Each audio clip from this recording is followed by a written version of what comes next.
Hey all, welcome back to my channel. It is a beautiful day. There's lots of sun, so I thought I would film after school today with some natural lighting. So if you hate it, sorry, it's what we got. I'm ruddy cheeked from that, teaching all day.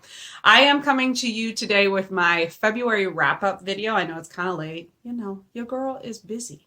I did read 17 books this past month in February, including audiobooks with that, which if someone tells you audiobooks are not reading, please let me know and I will punch them in the face because that is absurd. Of course it's reading. I'm really excited to let you know what I thought about these books. Before we get started, make sure to like and subscribe. I was able to read quite a bit of YA this month, and the first one I want to share with you is Somebody Give This Heart a Pen by Sophia Thakur. Now, the library in Indianapolis just reopened for in-person service, so I found this just sort of browsing, which was so fun to just browse in a library. And I was intrigued by the quote on the back, which says, "I am surprised that my jaw has not unhinged itself with the amount of me I keep under my tongue." I just thought that was a really dope line. I do not read hardly any poetry, and I definitely don't really read contemporary poets. When I do read poetry, it tends to be more old school. And I was moved by many of the poems in this collection. I looked her up, and Sophia Thakur is very popular on YouTube. So if you're interested in spoken word poetry by young people, she is a young British author, so her voice is really nice to listen to also. I gave this one 3.5 stars. Next up, I read Look Both Ways by Jason Reynolds. This is a middle grade short story collection. All the stories are interconnected, and it centers around a neighborhood and one neighborhood school. So even though each story is quite short and the book itself is not very long at all, since he's Jason Reynolds and he's a genius, each character just comes to life, and he uses each story to talk about an issue that's important, whether it's homophobia. He talks about sickle cell. It just was a beautiful story of how everyone in your community that you walk by on the way home from school has their own story. Jason Reynolds is the GOAT. He's definitely this generation's Walter Dean Myers. Loved it, gave it 4 stars. All right, next up, I read Punching the Air by Zoboi and Yusef Salaam. Yusef Salaam is a member of the Exonerated Five, formerly known as the Central Park Five. And with Zoboi, he has written this powerful novel in verse about a boy who is wrongfully convicted of a crime and sent to juvenile detention. It is so stunning. I love novels in verse because, well, sometimes they're really bad, but if they're good, they're like really good. And they do such a great job of just encapsulating the anger and the hopelessness and the fear and the fact that, he was a child. He was a child in prison, Yusef Salaam, and the main character of the story. It even includes in the narrative some original poetry that Yusef Salaam wrote while he was imprisoned, which was incredible. Especially given the political climate right now and all the talk about mass incarceration. This is a super important book. Highly encourage everyone to read it. Gave it 5 out of 5 stars. Next up, I have to share with you what was my favorite book of February, and that was You Should See Me in a Crown by Leah Johnson. I just want to I love this so much, y'all. Okay, so this was a debut last year, and everyone was just raving about it, and I was like, okay, Katie, you need to get your life together and read this book, because it is about a girl, Liz Leidy, who lives in a small town in Indiana. And after her scholarship falls through, she decides to run for prom queen because her town is super obsessed with prom, and they give a big scholarship to the prom king and queen. And while she's on that journey, she meets a new girl, and they have a very cute little romance. And there's lots of scenes in Indianapolis. At one point, she and her girlfriend go on a date on Mass Ave, and they go to a concert at the Egyptian Room and then go to Sub-Zero. And I was like, all right, Leah Johnson, you know what you're talking about with Indianapolis. This was so incredible. It was such a beautiful Black girl magic story. I don't even know what else to say. Read it. Gave it 11,700 out of 5 stars. So next up this month, I read both The Hate You Give and Concrete Rose by Angie Thomas. The Hate You Give was a reread for me, and I actually listened to it on Audible rather than reading my physical copy. Highly recommend the audiobook. One of the best audiobooks I've ever listened to. If you are one of the probably few people in the universe that have not read this book yet. You should. It is about 16-year-old Star Carter, and at the beginning of the story, she witnesses her childhood best friend murdered by a police officer. So this is about her coming to grips with what that meant for her, grieving, and also dealing with the aftermath in her community. After that, I read Concrete Rose by Angie Thomas, and this is actually a prequel to The Hate You Give. It stars Maverick Carter, and it takes place when he is 17. Maverick is Star's father, and this is right after the birth of his oldest son, Seven. So in this novel, Maverick is coming to terms with what it means to be a father, what it means to be a member of a gang and have a child, what it means to deal drugs versus trying to make money from a minimum wage job where you can't really support your family. It just took a character, a 17-year-old gang member in, South Central LA sort of area, and just humanized him. I feel like this is not a character that normally society finds to be very sympathetic, and I think this book is so important for that reason. I gave both of these 5 out of 5 stars. Upside down and backward. Love it. 5 out of 5 stars. White people especially, get your hands on these books. Read them. They're so important. They will help you grow. Man, I really read some good stuff this month. The last YA/middle grade book I read in the month of February was King and the Dragonflies by Kacen Callender. Kacen Callender is, I would say, a very popular YA and middle grade author right now. They are non-binary, which I think is also really cool, to get non-binary and transgender authors into the hands of younger folks. So this just won the National Book Award for Young People's Literature. It is about King, whose brother has just passed away unexpectedly at the age of 16, I think. And King is dealing with his grief while also coming to terms with his sexuality because he's starting to think he might be gay. I went into this not knowing a lot, and I don't want to give too much away for you either. Let's just say that this crushed me, destroyed me in the best way, sobbing. But y'all know I cry all the time. So just because I cried doesn't mean that you will cry necessarily. But it was a beautiful story. 5 out of 5 stars. Read this. Put it in the hands of young people that you know. Next, I'm going to be sharing with you some nonfiction that I read this month. I'm going to start with an audiobook called You'll Never Believe What Happened to Lacey by Lacey, Lamar, and Amber Ruffin. I am obsessed with Amber Ruffin. She is a writer for Seth Meyers' show, and she also now has her own show on Peacock, I think.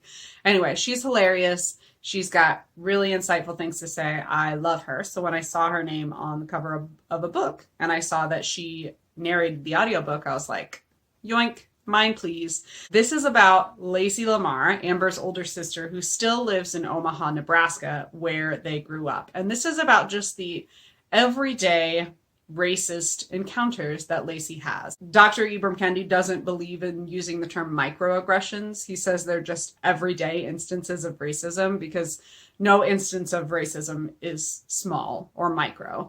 And this book just perfectly embodied that. She gets garbage from people at the store and at work, and while she's just minding her own business on the street and by police officers. It's just the quintessential everyday racist experiences from just an everyday Black person trying to live their life. I gave this one 4.5 out of 5 stars. Very much enjoyed it. Next up, I read a pair of nonfiction works. First, I did a reread of The Fire Next Time by James Baldwin, and then I read The Fire This Time, edited by Jessmyn Ward. So The Fire Next Time is a very influential short collection of James Baldwin essays. It's just 2 essays. The first one is it's a letter to his nephew about being a Black man in America. And the second one is about religion, about his experiences with both Christianity and his encounters with members of the Nation of Islam. Super, super important work. I swear, every sentence in that essay collection, which I listened to, is worth writing down. This one, The Fire This Time, was also really great, and also one that I see myself referencing and coming back to in the future. So this book is divided into 3 sections. There's a section about the past and reckoning with history and race in the United States and around the world. There's a section that deals with the present, which is more about things like police brutality and voter repression and things like that. And then there's a third section that's about the future, which is lots of letters to these writers' children and them thinking about their children's future. This was great. Fire Next Time I gave 5 stars. The Fire This Time I gave 4.5 stars. Next up, I have another audiobook from Audible, and that is Locking Up Our Own by James Foreman Jr. This one I discovered through an interview the author did with Trevor Noah. Pretty much, if Trevor Noah interviews an author about their book, it's probably going to be excellent.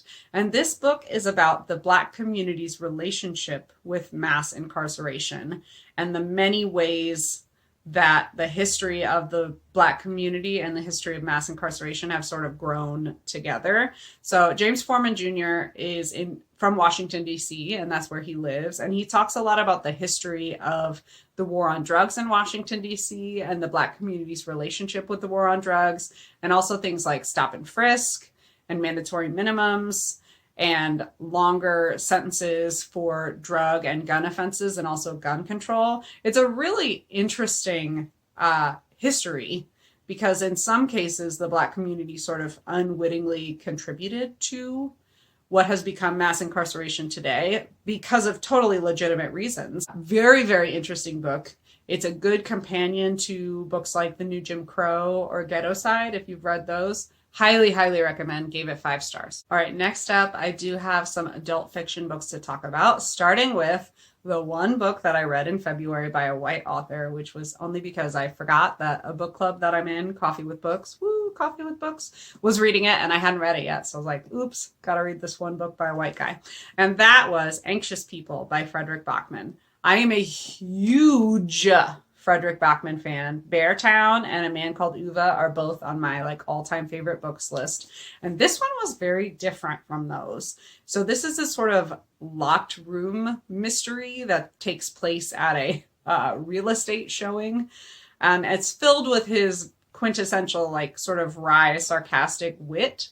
But this one's a little bit more about social media and the 2020 experience. But then, like any Frederick Backman book, it also gut punches you with emotion occasionally. And this one definitely did that for me. I will say, sort of a content warning, suicide is a major plot element in this book, and I wish that I had been warned about that. Gave this one 5 out of 5 stars. Loved it. Borrow it from me. All right, next up, I want to tell you about a couple fiction audiobooks that I listened to this month, starting with Native Son by Richard Wright. My reading pal, Lauren, and I have been trying to read at least one classic every month, and this was our February Black History Month pick. Richard Wright is known as a very important writer from the Great Migration era in Black history, and I had never read anything by him. I was very intrigued, and this book was incredible. It was extremely controversial also, and I knew it was controversial, but the fact that it was released in 1940 is just crazy to me. So this book follows Bigger Thomas, a young Black man living in Chicago in the 1930s, who accidentally, in a moment of panic, murders a white woman. And it's about his experience with the police and with the justice system, and it's full of social commentary, but it also was legitimately a thriller. I did not know what was going to happen. It sort of says in the synopsis that he kills a white woman, so that wasn't a surprise, but the circumstances around it and what happens after, it was just edge of your seat. I don't know what's going to happen, but also so ahead of its time in terms of the social commentary. Loved it. 4.5, 5 stars. The other fiction audiobook I read this month was Indigo by Beverly Jenkins. This is a historical romance that centers around people involved in the Underground Railroad in the United States pre-Civil War. I've never read any Underground Railroad historical romance before, and I loved it. The characters were great, and it felt like the stakes were a lot higher because instead of oh, my poor reputation, not that I'm hating on Regency romance. I love Regency romance. It's wow, if something bad happens, someone will end up becoming enslaved again, which is whew, this, like I said, the stakes are a lot higher. So Indigo is about a formerly enslaved free Black woman named Hester, who is a conductor on the Underground Railroad. And she meets and ends up nursing back to health a renowned slave stealer named Galen, and obviously they fall in love. I love me a like nursing back to health sort of story. It was awesome. The plot, the steaminess, the characters, I loved every moment of it. 5 stars. We'll definitely read more Beverly Jenkins. All right, we're getting close to the end here, guys. Next up, I read The Deep by Rivers Solomon. This is an Afrofuturist novella, and I love Afrofuturism. I'm really trying to read more of it. And I've also heard really great things about Rivers Solomon, and they did not disappoint. So this is about a society of mer people who are the descendants of pregnant enslaved women who were thrown overboard during the Middle Passage, which I think is such a cool premise. And this book follows Yetu, who is the historian for her people. So it sort of is a giver-ish vibe where one person is sort of entrusted with all of the memories, but also all of the trauma of her people. And it's a great story about generational trauma and how these things that happened 300, 400 years ago definitely impact future generations. And it was incredible. It was a great story. Really enjoyed it. Really creative fantasy atmosphere as well. Gave this one 4.5 out of 5 stars. The other adult romance I read this month was How to Catch a Queen by Alyssa Cole. This is a first in a new series called The Runaway Royals, and I'm a huge fan of her other series, The Reluctant Royals, so I was very excited about this one. So this is a marriage of convenience story following Shanti, who is a woman who has always wanted to be queen, not for the privilege of wealth, but for the privilege of being able to make a difference in her community and around the world. And Sanyu, who is a king who didn't really want to be king in the first place. His father died suddenly, and he is dealing with just crippling anxiety about dealing with his father's legacy, things he wants to change in his kingdom, which was, I thought, really well done. The story of his anxiety was really intriguing to me. Really steamy pairing, really intelligent, like empowered heroine in Shanti. Alyssa Cole knows what she's doing. This was wonderful. Gave it 4 out of 5 stars. Okay, lastly, I read The Death of Vivek Oji by Akwaeke Emezi. I knew very little about this book going into it, other than that I love Akwaeke Emezi's writing and that Vivek Oji obviously dies. So Vivek Oji is a young person in modern Nigeria who begins to openly flout gender expression expectations, like wearing his hair really long, wearing dresses, sometimes referring to himself with a different name, which was super interesting. I don't know anything about the trans, non-binary, gender fluid community in Nigeria. So this bounces back and forth between before and after Vivek's death.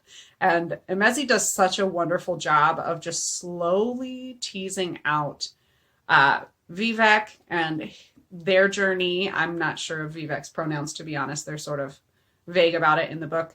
And Vivek's relationships to his family and his close friends and his lover. This was stunning, but also just completely devastating because his death obviously has to do with his flouting of these gender norms, which was super sad to read about, but is something that happens all the time. Oh my gosh, just destroyed me. Please read it. 5 out of 5 stars. Highly, highly, highly recommend. All right, so there you have it. That is all I read in February. Please rest assured that I do not read this much every month.